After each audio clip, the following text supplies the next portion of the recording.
This is House Planning Help, episode 189.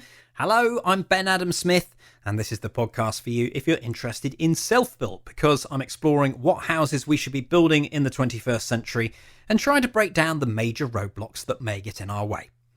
Coming up in this session, my guest is Robert Llewellyn from the Fully Charged Show, and we're going to be talking about renewables, electric cars, and battery storage. First, though, I'm midway through my own self-build project. We have land, we have designs, we've got planning permission, and now we're trying to specify the house so that we can go through the tender process. And my wife and I had been discussing this for a while. Do we hire an interior designer? Because we probably could do it a lot ourselves. And my gut feeling was, we'd do it ourselves. We'd think we were doing a really good job just until it was finished. And then we'd look at the room and say, I don't quite know, but it's just not quite right, is it? So I'm pleased to say we have hired an interior designer, and it was actually one of Kay's suggestions. We'd looked at a short list, let's say maybe 7 or 8 people, and I was looking at all the eco designers going down that route. And perhaps a lot of the time their focus was more on industry, offices, things like that. So it would have been nice to have someone who does a lot of houses day in, day out. And then we came across Gabriel Blackman. So you may recognise the name if you watch DIY SOS. She's on there from time to time as one of the designers. And she came onto the phone, and immediately there was a warmth, also a connection. I remember talking about the plans a little bit as they were, and she'd clearly looked at them and thought, well, how can these be improved? And the one suggestion she did make was actually something we'd done. We were going, haven't we already done that? And then we looked at it and thought, oh, we've sent you the wrong version of the plans. It's the one before. You'll have all this if you haven't been through your plans. You have all these different versions. You've got to make sure you're using the up-to-date one. So that was great. We felt you are on our wavelength, and I definitely feel that she will probably rise to the challenge of trying to help us make it as sustainable as it can be.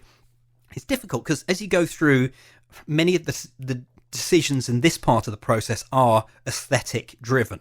And I guess that's down to me to try and find the time to research some of these things. And you're also wanting to move things forward as quickly as possible and getting questions every day from the architects about random things. We might even do a podcast on that. I was wondering that the other day, that there are so many interesting questions that come your way that you need to answer in a short space of time.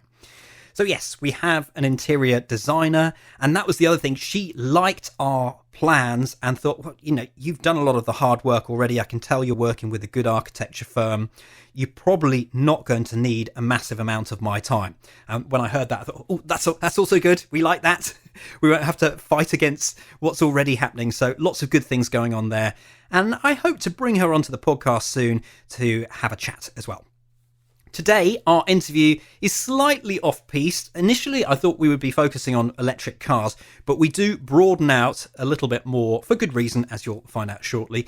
Robert Llewellyn is an actor, presenter and comedian, and if you love sci-fi comedy, then you're probably a fan of Red Dwarf. And I was thinking, how long ago was it when I started watching Red Dwarf? This was one of the comedies, that and Blackadder, that really influenced me. And it was probably the late 80s. My science teacher, Mr. Webb, used to be into it, and somehow that rubbed off on me, and then I never looked back. And I think it's still going to this day. I'm sure the 2016 series was the last one, so no doubt they'll be back again at some point in the future.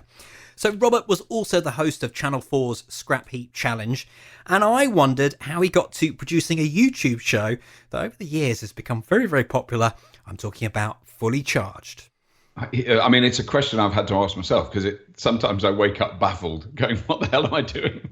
I think it is fair to say Scrap Heap had a very large role to play in it, because that was when I first became aware, particularly I'm talking electric vehicles, became aware that there could be such a thing. And I'm going back to 2001 in California. We made an American version of the show called Junkyard Wars.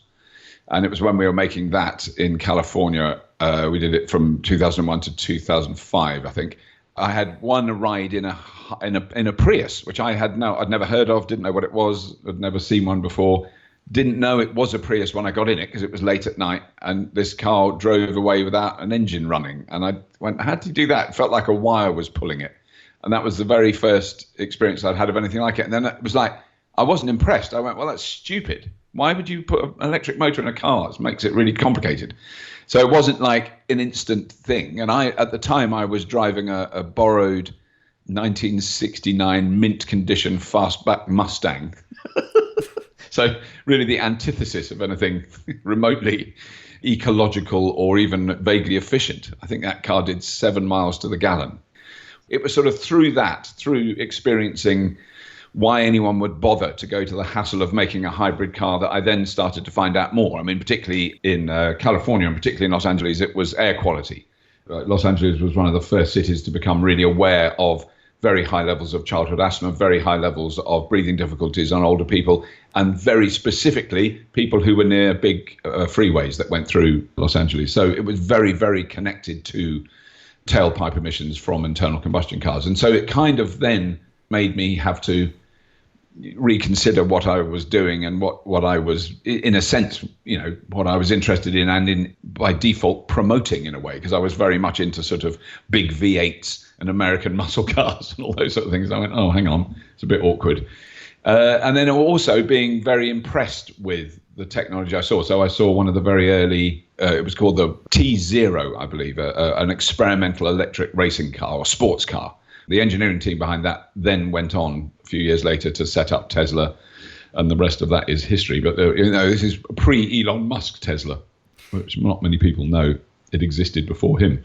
But he made it happen, So that's kind of where it started. And then it was a very, very slow progression. I mean, it involved selling a very thirsty, hot hatchback and buying a Prius in this country, and then getting my first electric car in 2009.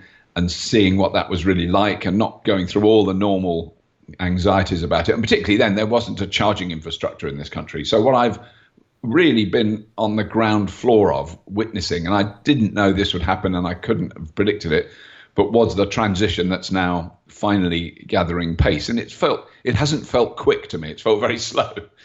I think these things always are, though, aren't they? That they take a bit of time. But they take a long time. And it is the intriguing thing is the S curve of adoption, which a lot of people in the electric vehicle arena are now discussing. But, and you can see it in the past in things like television, telephones, cell phones, mobile phones, the internet, and more recently things like, the Snapchat one is the most amazing S curve, because there was a day when 43 people were on Snapchat, and 2 days later, 72 million were. So that's more like an I curve. It's absolutely directly, it's colossal increases. But all the kind of signals are there for now there to be a very rapid adoption of electric vehicles. Well, I think it's much more complicated than that, because I think there's nobody making them. It's really 3 companies at the forefront of that, which is Renault, Nissan, and Tesla. There's a few other companies that are making some cars, but not that many yet, and they're hedging their bets and they're being a bit careful. And car companies are run by people who love petrol engines, and that's what they went into that for. They love the noise and the spectacle and the smoke and all that stuff. So I don't know. You've said many interesting things already, so I could take this in lots of directions. Right. First, though, maybe we should just establish this. Is it a logical way to go sustainably for electric over petrol, obviously diesel? At one point they were saying how great diesels were. Or are you moving the issue to where you create the energy? I know that you can obviously use solar and so forth to power it, but that's my first question, I think, where we should start. Yeah. The thing that's really holds my interest. So I think it's very important to point out that I've never been that interested in cars, as in when I now work with a brilliant automotive journalist, with Johnny Smith. He knows about cars. He knows the history of the companies. He knows why these cars were developed, what happened to that. Well, this one was successful, that one was. I don't know anything about that. But what really interests me is the knock-on effects of what electric cars have done. And that is happening much, much faster than the adoption of the actual vehicle. So what an electric car is a battery and computer on wheels. It's not a car as we know them now. And the way that if they're going to be a success in the history of the human race, they're going to completely change the ownership model and the use model that we have now. So one of the key things that this is not a made up fact from Greenpeace or some weird hippie cyclist activist. It's from the manufacturers and all governments around the world. 90% of all the cars that are on the road are not in use for 90% of the time. And it's just as well, because if they were, we'd be doomed. But there's this colossal, a colossal investment that we've all made in machines that we use for, it's around between 6 and 10% of the life of the vehicle that it's actually in use. It's a massive, massive and ridiculous and unsustainable waste. What electric cars and through them, the idea that you've got a computer on wheels means that changing that car to a car that can drive itself, not necessarily all the time, but some of the time, completely transforms the model. And this is theories that I've heard discussed in enormous depth at many conferences in the last 2 or 3 years. Once you see that model, the potential of that model, then that is a game changer. And I mean, it's very obvious that's not going to happen overnight. That's going to happen generationally. It's going to be, I think 20 years before we see a lot of people that don't own cars, that could own cars. I'm talking people in the developed countries with a middle class income, that would buy a car in the future. They just won't dream of it. And this is, again, the manufacturers get this. They know this. They know they're not going to be able to sell you a car. They're going to sell you a service. They're going to sell you miles or kilometers to travel. They won't try and sell models. They'll sell mobility. That's one of the catchphrases. And I think that is very interesting, because what that instantly means is there's less cars. We don't need as many cars as we have now. We would all be able to use cars exactly the same amount of time as we do now, but we wouldn't own one, and we wouldn't have one parked on the street outside our house. And we wouldn't have to worry where we charge it, because you won't charge it. It will be charged when it turns up at your house, because it will have charged itself. That's quite interesting, because obviously we're a podcast about housing mainly. So, this is slightly tenuous, this episode, but should we be setting ourselves up for charging capacity? I know, for example, I've had to buy a hybrid car because perhaps the electric cars and the charging points and everything that it entails is just not in my budget range at the moment. Everything's going into the house. But should I be planning for the future? And now I'm hearing this, I imagine we're talking probably a few decades into the future, but that we might not need this charging station at the house. Yeah, I think I think for the next certainly 10 years you do. If you've got an electric car and you've got somewhere off the street to park it and you can charge it at home, then it really makes a lot of sense, because that would be crazy to buy an electric car and then go, well, I'm waiting for what Mr. Llewellyn said is going to happen. I'm just not going to charge my car. I'm going to wait till it charges itself. You've got quite a long wait. I think the slight amendment I'd like to make to that is there will be autonomous cars on the road long before that. I mean, I've been in the Nissan Leaf, or the fully autonomous Nissan Leaf that Nissan developed, is when you go in it, you go, all right, okay, fair enough. This stuff works. I drove all through central London, motorways, roundabouts, traffic lights, pedestrian crossings, cyclists, kids running along the side of the street. And this car was way better than any driver I've ever been in. It knew stuff way before a human being could even see it. And it was slowing down when you're going, why is it slowing down? There's someone about to cross the road up there. Bloody hell, I didn't see them. Really extraordinary. And that's version 1 of the technology. So that stuff's going to happen whether we like it or not. And there's loads, as always, with all disruptive technology, loads of downsides to it. Because what do the between 900 million and a billion, depending on whose statistics you look at, people who earn their living driving a vehicle at the moment. Trucks, without question, will be automated in the next 5 years. There will be fully autonomous trucks with no drivers that were doing set routes. That's, there are experiments for that already happening in Holland, in Denmark, Germany, and America. There's already delivery trucks driving along roads with no drivers, much, much safer than with drivers. And they can work for much longer hours. So they're more efficient, they use less fuel, they drive more efficiently, blah, blah, blah. All that stuff. Because the companies that are running them see, oh my God, we're saving money having this. They will adopt it very, very rapidly. So that stuff is all very important. But the other key thing, which will happen much, much sooner and is already happening now, is your house and your car. If you're lucky enough to have a house where you can park a car outside, you can plug it in. You can run your house off your car, and you can run your car off your house. That goes both ways. And that technology has been developed in the last 5 years and is just starting to be rolled out. There's already offices in the UK that run their office from solar panels on the roof and the cars in the car park. They don't use any grid electricity, and they save hundreds of thousands of pounds a year, and they can still drive home at the end of the night. So that technology throws the whole energy paradigm that we're used to into a Fruit Loop. What the hell do we do then? It just makes it messes up the system that we're comfortable with, that we're used to, that is in fact massively inefficient and expensive, and we have to subsidize all the fossil fuel plants to a colossal amount of money to keep them running. All those things are normal, therefore invisible, in very much the same way as buying petrol is normal, and the process of getting that petrol to that filling station forecourt is completely invisible. We don't know what it is. We don't know how much energy is required to supply that. And when you do find out, you get very depressed because it is truly catastrophically colossal. And one of the key things I think that's very important that Elon Musk said quite a few years ago, of course we'd have enough electricity to charge all the electric cars we'd want if we stopped refining oil. And it really caught people's attention going, what is he talking about, refining oil? Oil refining uses mind-numbing amounts of electricity. They have to have their own power stations to run oil refineries. And we never see this as well. That's the other thing. You never see it. You never see it. It's just part of our infrastructure. It's invisible to us. People who work in oil refineries, they know. And then they know how much they use. Luckily, this is one of the weird positions. I made a series called How Do They Do It? And one of those episodes was, how do we make petrol? And I hadn't got a clue. I thought you get some oil and you put it through a sieve. That's what I thought. I didn't know. And so I spent 2 days at one. We've got 3 really big oil refineries in the UK. The one I was in Pembrokeshire.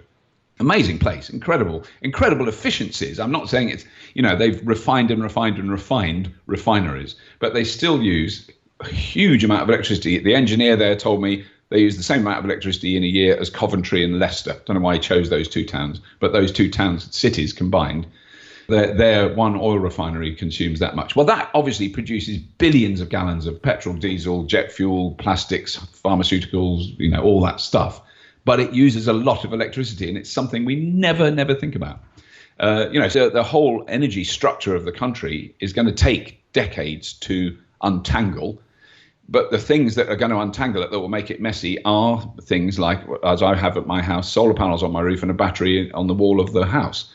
Now, I haven't used any electricity during daylight hours since I've had that installed. Not 1 watt for now 2.5 months.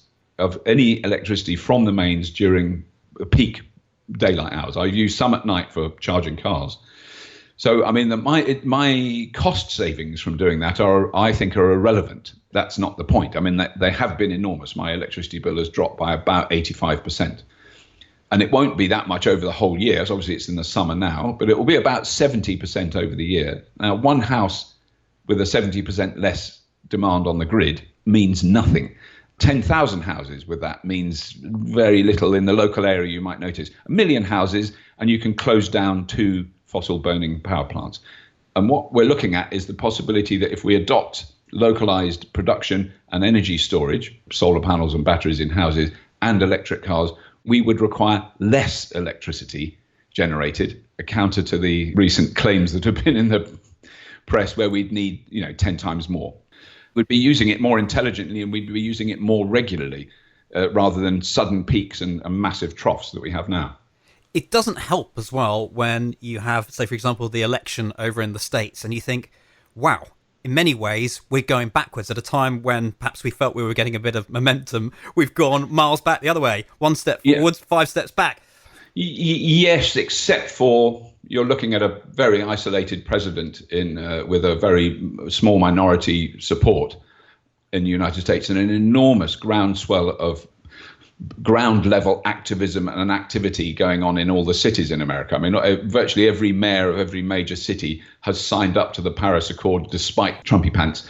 And up to this point, all the really amazing breakthroughs and technologies that are in the field of renewable energy, of energy storage, of electric transportation have essentially all come out of particularly California. So it's come out of the software industry, it's come out of the computer industry, not the automotive industry or the energy industry. But those things are hugely disruptive. And when you see industrial scale solar plants, this is solar reflectors heating molten salt, running 24 hours a day, there's no intermittency, that are on the scale of a large nuclear or coal burning plant in terms of their generating capacity. They use no fuel. The initial installation is hugely expensive, as it is for coal and nuclear. But once they're up and running, they're suddenly, the maths has come through. People go, oh, I see, it's cheaper. Oh, I see, we're generating 3.2 gigawatts from this power plant with no fuel costs and no waste management and no storage and no transportation. And once you see those, the spreadsheets of that, corporate leaders see that and go, oh, I get it. It's very, very interesting. One of the guys I interviewed last year from Pacific Edison, there's another word of it. It's the American power company that does the west coast of America, huge multinational, multi-billion pound corporation that have loads of coal burning plants, nuclear plants, gas plants, generating electricity. They had some peak management issues in an area outside Los Angeles where the peaks were overloading the grid, and they wanted a quick solution. And what did they choose? They chose, as he said very accurately and very succinctly, the cheapest option, which was batteries.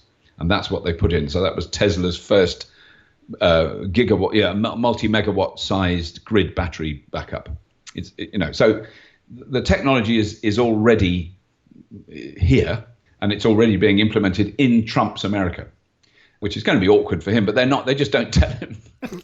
I actually think genuinely now there's people who know stuff, and they just go, "Don't tell the president." He's watching Fox News. He's fine. Well, I think you're right that we've just got to keep on going. Hopefully, things will. Well, the rest of the world themselves. is adopting it at breakneck pace. I mean, what they're doing in China is mind-boggling.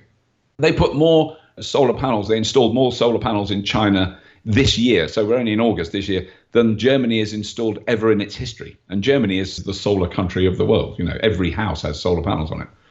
So, they're installing a wind turbine. A wind turbine goes into operation every hour, 24 hours a day in China. Wow. So there's stuff happening around the world. We are the biggest this country is the biggest offshore wind generating country in the world. And we don't know that. I mean, people who live on the coast know it because they see the wind turbines out at sea. But we generate more offshore wind than anyone else in the world, including Denmark, which is mad because the crazy thing is it's Denmark that's installing them here. It's Danish companies, but because they know we've got more wind than anyone else in Europe. We have 40% of the entire amount of wind in Europe around the British Isles, which we should be very proud of. I think part of the issue has been this: we get electricity, we don't know where it comes from. Yeah. And so anything that you can see, you can see a wind turbine, you can see a solar panel, it's, I don't want that there. And that has been a resistance. But it's stupid because, of course, this is coming from somewhere and it is damaging, as we've already discussed, in a major way. Yes, it is that. And I really make the economic argument more than the environmental one, although I very firmly believe the environmental one is very, very important. I have children. I quite like to have grandchildren. I have encouraged my daughter to give me some grandchildren, but she said that's an inappropriate comment for a father to make at her age. I mean, she's 20. She's 21 now. So, she wants to finish university. I said, don't waste your time on an education. Make me a grandchild. But she said it's the most forceful piece of contraceptive advice she's ever had. That's what she told me to. Here we go. But, but I think the economic argument is the one that is now starting to win. And it's not just you put solar panels up and they produce electricity in the daytime and then you use it and then you can't use it, so you need gas. All those arguments, they're all valid, but they're all becoming less valid. But I think the really crucial thing is the economic argument that's behind the scenes. So the way electricity is bought and sold, who owns it, who produces it, who consumes it, and how those people communicate. And there are even the big energy companies in this country are really pushing for things like local production, local ownership, and local ability to sell electricity, so that you produce more than I'm always producing more than I need in my house, and because I've got batteries I can use more of it, but even now I'll still be exporting some to the grid. Now I should be paid for that, and there are times when I could sell that for a lot of money, and we all could, because the other thing that we don't know as consumers is the price of electricity fluctuates from negative, from literally you get paid to use electricity, to fantastically expensive, way more than we ever pay for it. Like by many thousands of %. There are days of the year where at peak times electricity would cost something around £50 a kilowatt hour, when we normally pay 14, 15, 16 pence. Because of the strain on the grid, because we've had to turn on every single old power plant, and the companies that run those charge a fortune to do it. We're importing from Denmark, we're importing from Holland and France. That we don't know about that. Well, if we had the ability not to use electricity when it was that expensive, but possibly to sell it, and that's going to take economic and legal changes, but the current government are looking at that very seriously. They know that this technology is coming. They know it's here. They know it's going to be implemented. They know they have to adapt the current commercial setup to cope with that. So it's very disruptive. I mean, I think it is a very disruptive technology that is coming very much faster than people think. And I think that those things will be adopted very quickly. And when other countries adopt them successfully, and at the moment we're talking Scandinavian countries now, Denmark, now Holland, Germany, and the economics of those arguments start to become clear, then you go, we should be doing what they're doing, So the likes of Trump, I just think he's historically irrelevant. He's horrendous at the moment for us to live through, but historically he'll just be a wart on the history of humanity. Well, let's just round off this interview then, because it's interesting how broad it's gone. I thought we were going to have a chat about cars, but actually this is in some ways been more about production of energy and production and ownership. Yeah, you've convinced me that we will end up probably going down this line. So what would it mean then in the short term if we talk buying cars? What are you doing? What have you got in terms of cars and how are you using them? I mean, I'm a terrible example. So I always say I'm not green. Because people say, you in all your green stuff. And I always say I'm as green as the Arga that's in my kitchen. We bought a house 30 years ago that had an Arga in, and I was sort of not that bothered, but my wife was thrilled to bits. And when we refurbished the house 15 years ago, I stood next to it. There's a photograph my son took, stood next to the Arga with a sledgehammer when we were knocking rooms apart, saying, please let me get rid of this. But I lost the argument. So yes, I'm not green, but I only have electric cars. We use solar panels on the house. The house is extraordinarily well insulated and has very good windows. This is because we did a lot of work on it. It was effectively a shack when we moved into it.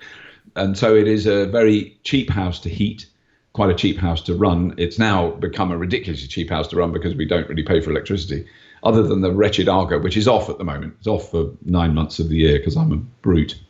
But so that, I do that. But I think the key thing that I've learned from doing this is I built the house before I understood anything, and before solar panels became affordable. I mean, they were very expensive a few years ago. They've dropped in price. I think it's 4,000% in the last 10 years. That's quite a big drop. So they're very much cheaper to buy now. And if I'd have had my brain in gear when we did the house up 15 years ago, I knew insulation was important, so we did that. But I would have built the house, the extension we built on the house, I would have designed and built differently. And this is a thing I'm really passionate about, is when people build new houses, not refurbish old ones, but build new ones. The two key things, it's a mono-pitch roof, a mono-pitch south-facing roof, and ground source heat pumps.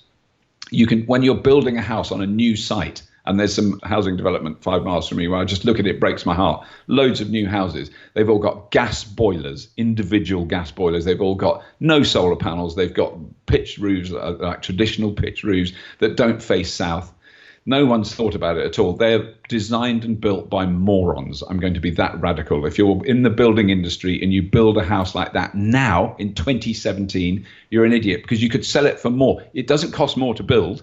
That's been proven. Go to look at Swansea University's building technology website. They've built social housing at the cheapest possible cost per square meter, and the house produces all, and I will repeat and underline, and it's in capital letters, bold, all the energy it needs is produced by the house. The people who live in that house will have free heating and lighting for the life of the building.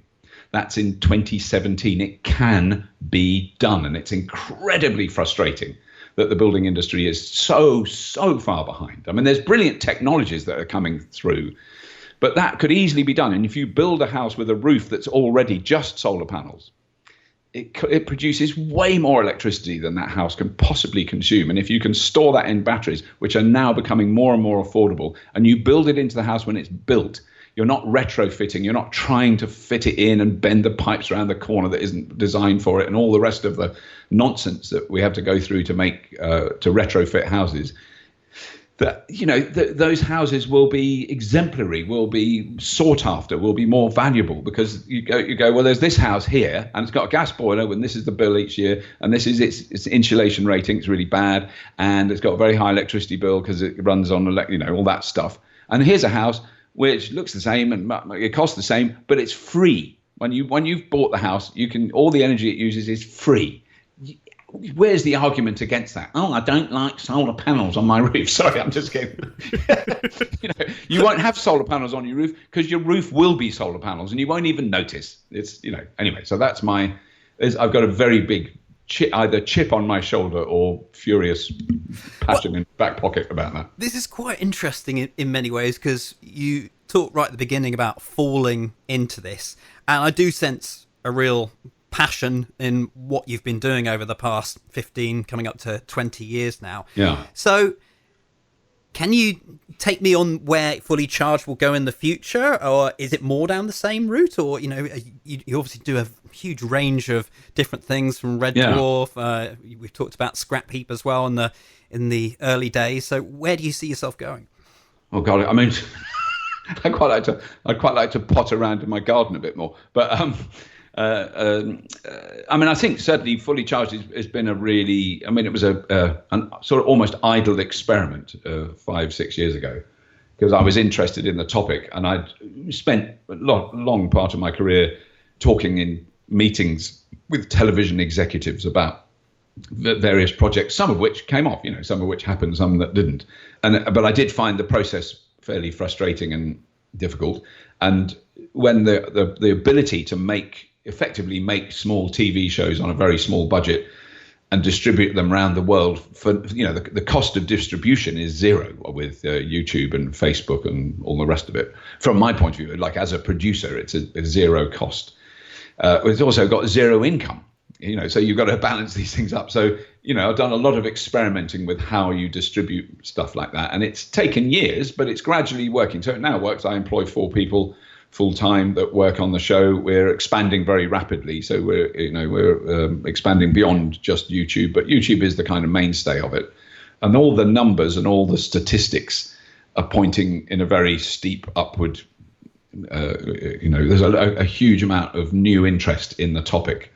For a long time, it did feel like a hyper niche micro topic. That there was some gentlemen of a certain age who were a bit like me going, I'm very interested in the whole battery vehicle revolution. They don't all have nasal voices. That's just my prejudice.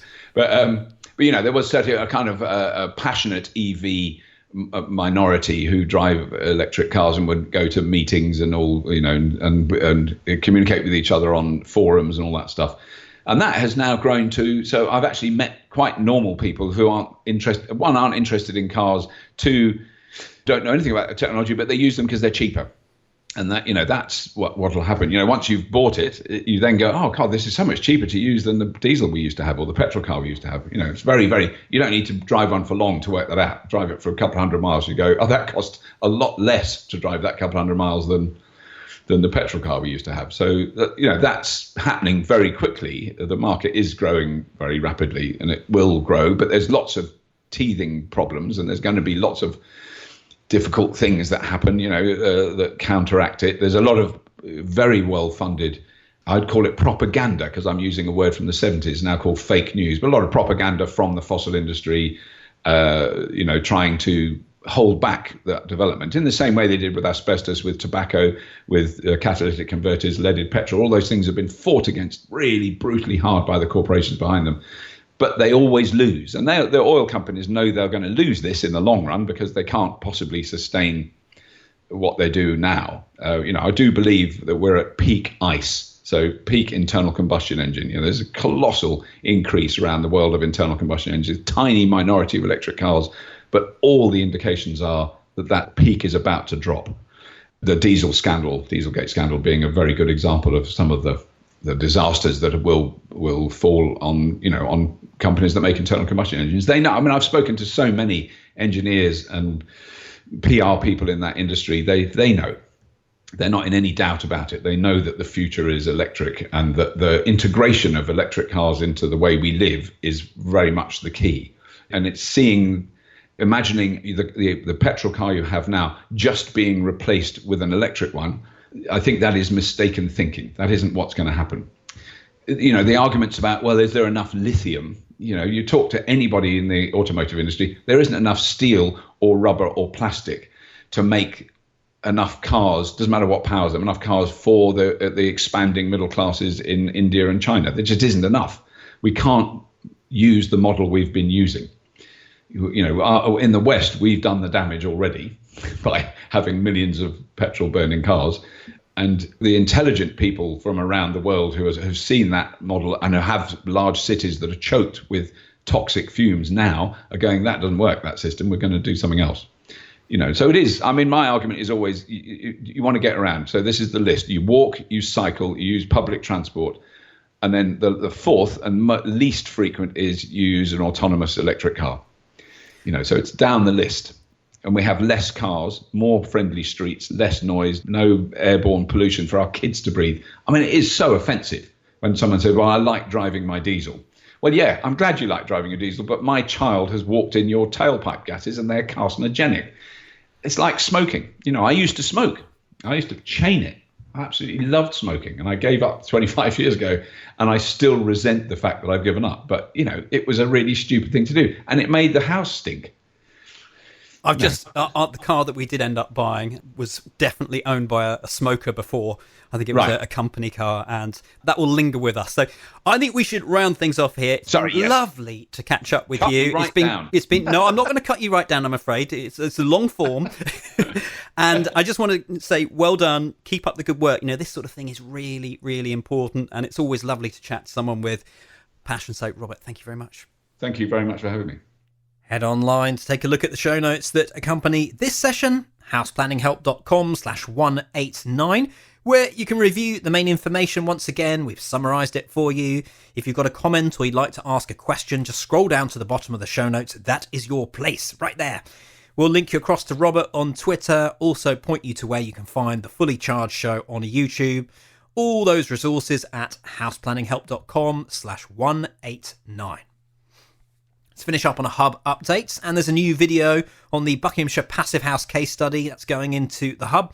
This one gives us our first glimpse of the roof.